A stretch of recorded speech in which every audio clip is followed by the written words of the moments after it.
இப்போ இது ரவா இட்லி செய்வது எப்படின்னு பார்க்கலாம். அதுக்கு கூட தக்காளி சட்னியும் செய்கிறேன். முதல்ல வந்து அதுக்கு தேவையான பொருட்கள்லாம் எடுத்து வச்சிருக்கேன். எண்ணெயில எல்லாம் தாளிச்சு ரவையில போட்டு தயிர் போட்டு கலந்து வைக்கணும். அதை தான் இப்போ செய்ய போறேன் நான்.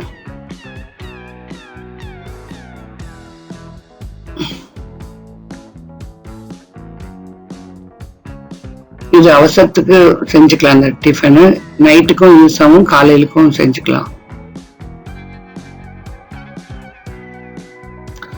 இப்போ ஒரு பேன்ல 2 ஸ்பூன் நெய்யும் 4 ஸ்பூன் ஆயில் ஊற்றிருக்கேன்.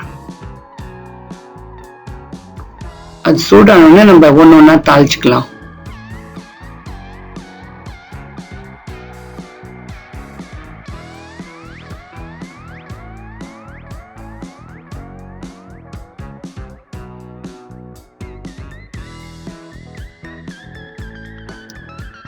இப்போ ஒரு ஸ்பூன் கடுகு போட்டுக்கிறேன்.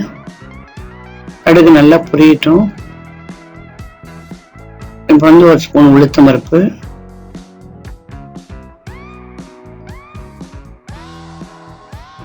ஒரு ஸ்பூன் கடலைப்பருப்பு,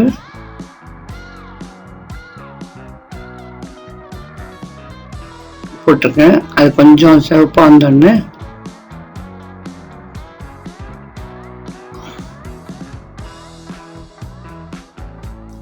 முந்திரி பருப்பு கொஞ்சம் சேர்த்துக்கிறேன்.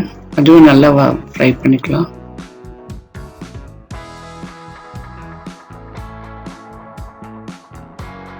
கருவேப்பிலை சேர்க்கிறேன். பச்சை மிளகாய் பொடியை நறுக்கி வச்சிருக்கேன், 2 பச்சை மிளகாய். காரம் வேணும்னா இன்னும் 2-3 சேர்த்துக்கலாம்.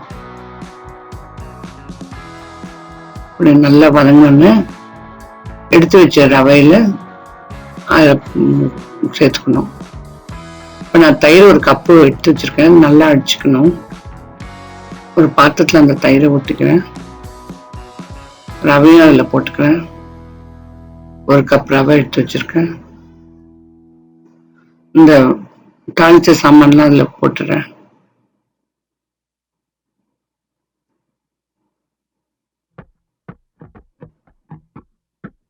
தேவையான அளவு உப்பு சேர்த்துக்கிறேன். தண்ணி சேர்த்து நல்லா கலந்துக்கணும்.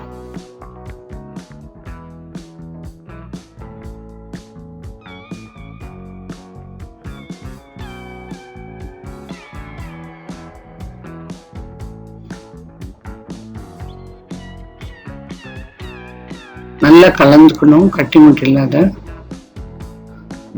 தோசை பதத்துக்கு கலந்துக்கணும், இட்லி பதத்துக்கு.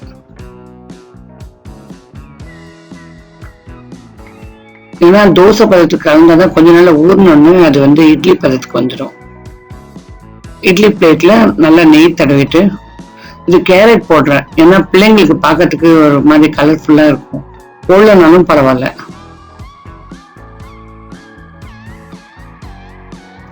அது மேல மாவு நல்லா கரைச்சிட்டு ஊற்றிக்கணும்.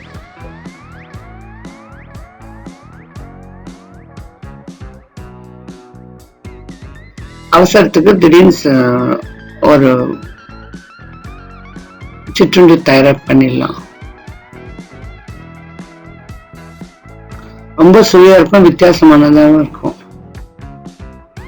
இப்பொழுது தக்காளி சட்னி எப்படி செய்யுதுன்னு பார்க்கலாம். அது வேகிறதுக்குள்ள இது தக்காளி சட்னின்னு விட இது வந்து ஊறுகான்னு கூட சொல்லலாம். இது எல்லா ஐட்டமும் எடுத்து வச்சிருக்கேன். பெருங்காயம்,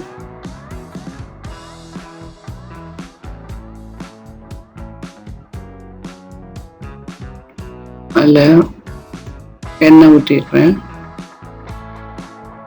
1 டேபிள் ஸ்பூன். அதில் நிறைய பூண்டு உரிச்சு வச்சிருக்கேன், 1 கப்பு பூண்டு. அதை நல்லா வதக்கிக்கலாம் அந்த எண்ணெயில்.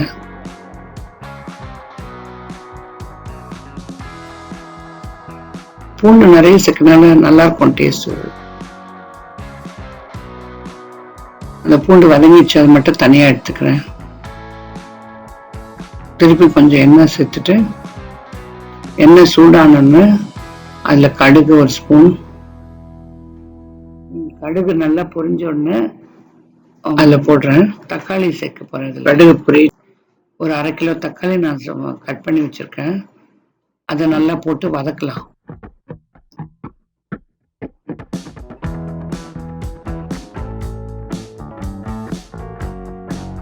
இதுக்கு கொஞ்சம் சிறிது புளி போடுறேன், அதுவும் நல்லா வேகட்டும். நல்லா தக்காளி வெந்துடுச்சு. இதுக்குள்ள இட்லி ரெடி ஆயிடுச்சு. இந்த இட்லி எல்லாம் எடுத்து வச்சிடலாம் பிளேட்ல.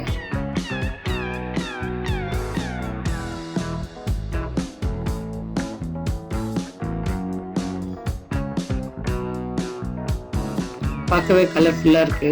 பிள்ளைங்கெல்லாம் விரும்பி சாப்பிடுவாங்க. ஒரு வித்தியாசமா இருக்கும் இந்த மாதிரி போடுறதுனால.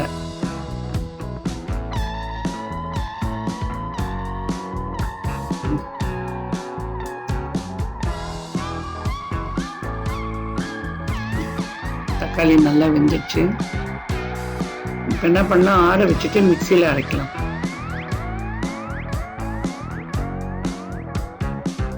மிக்சி ஜாருக்கு மாற்றிக்கிறேன்.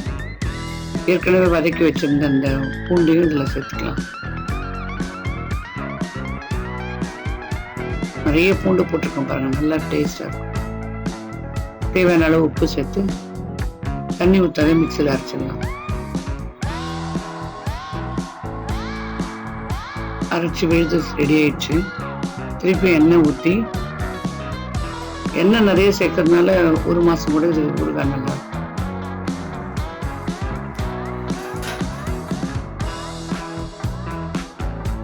எண்ணெய் காஞ்சோன்னா கடுகு போடலாம். கடுகு பொரிஞ்சிச்சு.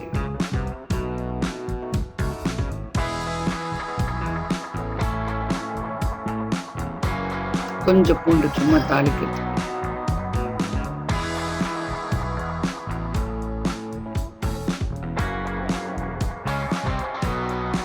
கருவேப்பிலை சேர்க்குறேன். கருவேப்பிலை நல்லா இதானு பொரிஞ்சு வந்துச்சு. இப்போ அரைச்சி அந்த விழுது போடணும். கொஞ்சம் வெந்தயத்தூள் 1/2 ஸ்பூன் சேர்த்துக்கிறேன்.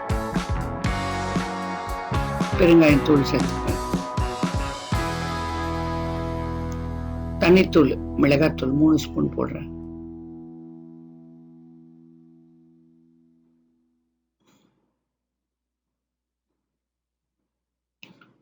கொஞ்சம் உப்பு போடுறேன். ஏன்னா ஏற்கனவே அரைக்கும் போது உப்பு போட்டிருக்கோம், பார்த்து போட்டுக்கோங்க உப்பு. இந்த அரைச்ச விழுது இதோட சேர்த்துக்கிறேன். சேர்த்து நல்லா கலந்துடலாம்.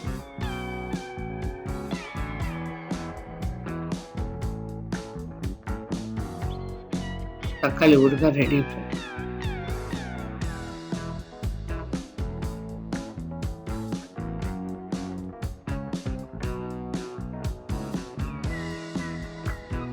அந்த அளவுக்கு தண்ணி எல்லாம் போயிட்டு சுருண்டு வருது பாருங்க. தண்ணி எல்லாம் வத்திடுச்சு. அப்போ எண்ணெய் மேலே வருது இல்லைங்களா, அப்போதான் ஊறுகாய் ரெடி ஆயிடுச்சுன்னு. இது இட்லிக்கு மாத்திரம் இல்லை, எல்லாத்துக்கும் தயிர் சாதத்துக்கு, சப்பாத்திக்கு, எல்லாத்துக்குமே இது சரியா இருக்கும். ஊறுகாய் ரெடி ஆயிடுச்சு. ஆறினோடனே பாட்டில் போட்டு எடுத்து வச்சுக்கோங்க. அவ்வளோதான். சுவையான இட்லியும் தக்காளி சட்னியும் ரெடி. சப்ஸ்கிரைப் பண்ணுங்க, ஷேர் பண்ணுங்க, கமெண்ட் பண்ணுங்க.